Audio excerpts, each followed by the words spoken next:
الحمد للہ رب العالمین والصلاة والسلام علی سید الانبیاء والمرسلین اما بعد فاعوذ باللہ من الشیطان الرجیم بسم اللہ الرحمن الرحیم۔ الحمد للہ عز وجل خواتین کی نماز کے طریقے سے متعلق ہمارے لیکچرز چل رہے ہیں، اور پچھلے لیکچر میں ہم نے نماز کے واجبات پر کلام کا آغاز کیا۔ اس سلسلے میں ہم نے پہلے واجب پر کلام سماعت کر لیا ہے۔ آج کے لیکچر میں انشاءاللہ عز و جل ہم نماز کے دوسرے واجب پر کلام کریں گے۔ نماز کا دوسرا واجب ہے سورہ فاتحہ پڑھنا۔ تو نماز میں سورہ فاتحہ پڑھنا یہ واجب ہے۔ اب کون کون سی نمازوں میں سورہ فاتحہ اور کن کن رکعتوں میں سورہ فاتحہ پڑھنا واجب ہے، یہ انشاءاللہ تفصیل بیان کی جاتی ہے، تو اس کو ذرا غور سے سماعت کیجیے گا۔ فرض کی شروع کی 2 رکعتوں میں اور نفل سنت وتر کی ہر رکعت میں سورہ فاتحہ پڑھنا واجب ہے۔ تو فرض کی شروع کی 2 رکعتوں میں، تو اب جتنے بھی 4 رکعت والی فرض نمازیں ہیں یا اسی طرح 3 رکعت والی فرض نماز ہے، تو کوئی سی بھی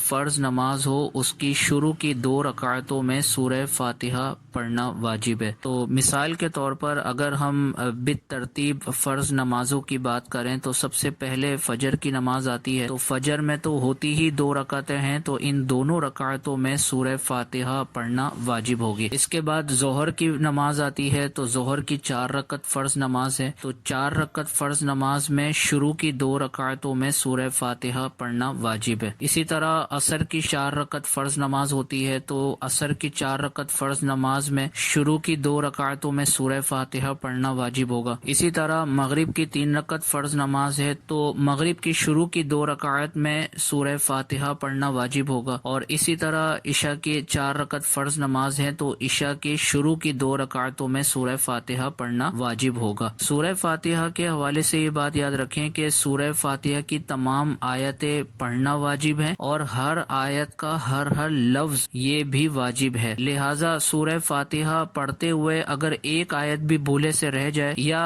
آیت کا ایک لفظ بھی بھولے سے رہ جائے تو اس صورت میں واجب ترک ہوگا، اور واجب ترک ہونے کی صورت میں آخر میں سجدہ سہو کرنا ہوگا۔ مثال کے طور پر اگر کسی نے سورہ فاتحہ کی تلاوت کی اور کوئی لفظ بھول گیا، اس طرح پڑھا کہ الحمدللہ رب العالمین الرحمن الرحیم یوم الدین، یعنی مالک کا لفظ یہاں پر اگر وہ بھولے سے رہ گیا اس سے، تو اس کا مطلب ہے کہ اس سے واجب ترک ہو گیا، اور واجب ترک ہونے کی صورت میں اس کو آخر میں سجدہ سہو کرنا ہوگا۔ یا اسی طرح سورہ فاتحہ پڑھتے ہوئے پوری ایک آیت بھول گیا، جیسے الحمدللہ رب العالمین الرحمن الرحیم ایاک نعبد و ایاک نستعین، اب یہاں پر جو آیت رہ گئی وہ ہے مالک یوم الدین، تو چاہے ایک آیت بھول جائیں یا آیت میں موجود ایک لفظ بھول جائیں، ہر صورت میں سجدہ سہو لازم ہو جائے گا۔ تو اس مسئلے کا خلاصہ یہ ہوا کہ پوری سورہ فاتحہ پڑھنا واجب، سورہ فاتحہ کی ہر آیت پڑھنا واجب، اور ہر آیت کا ہر لفظ پڑھنا واجب۔ تو اگر ایک لفظ بھی بھولے سے رہ گیا تو سجدہ سہو لازم ہوگا، یا بھولے سے سورہ فاتحہ کی کوئی آیت رہ گئی تو سجدہ سہو لازم ہوگا، اور پوری سورہ فاتحہ پڑھنا بھول جائے تو اس صورت میں بھی سجدہ سہو لازم ہوگا۔ تو تمام فرض نمازوں کی شروع کی 2 رکعت میں سورہ فاتحہ پڑھنا واجب ہے۔ اسی طرح سنت موقدہ، غیر موقدہ، نفل اور وتر، ان کی تمام رکعات کے اندر سورہ فاتحہ پڑھنا واجب ہے۔ اب آپ کوئی سی بھی نماز میں سنتیں پڑھ رہی ہوں، چاہے وہ ظہر کی سنتیں ہوں، عصر کی سنتیں ہوں، عشاء کی ہوں، مغرب کی ہوں، کوئی سی بھی سنتیں ہوں یا نفل ہوں یا وتر ہوں، ان کی تمام رکعتوں کے اندر سورہ فاتحہ پڑھنا واجب ہے۔ لہٰذا ان نمازوں کی اگر کسی بھی رکعت کے اندر سورہ فاتحہ پڑھنا بھول گئیں، یا کوئی آیت پڑھنا بھول گئیں، یا آیت کا کوئی لفظ پڑھنا بھول گئیں، تو ان تمام صورتوں میں سجدہ سہو لازم ہوگا۔ تو آج کے لیکچر کا خلاصہ یہ ہے کہ سورہ فاتحہ پڑھنا یہ واجب ہے فرض کی شروع کی 2 رکعت میں، اور نفل،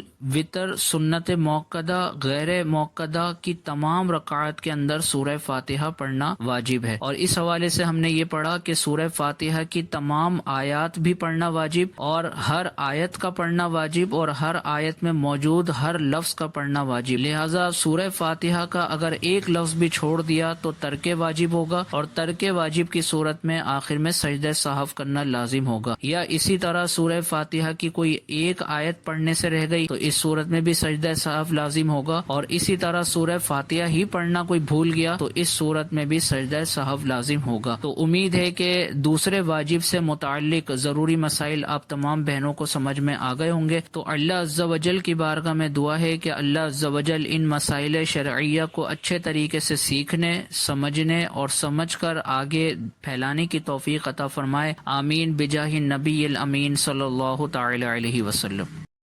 آپ دیکھ رہے ہیں PATF Islamic info YouTube channel.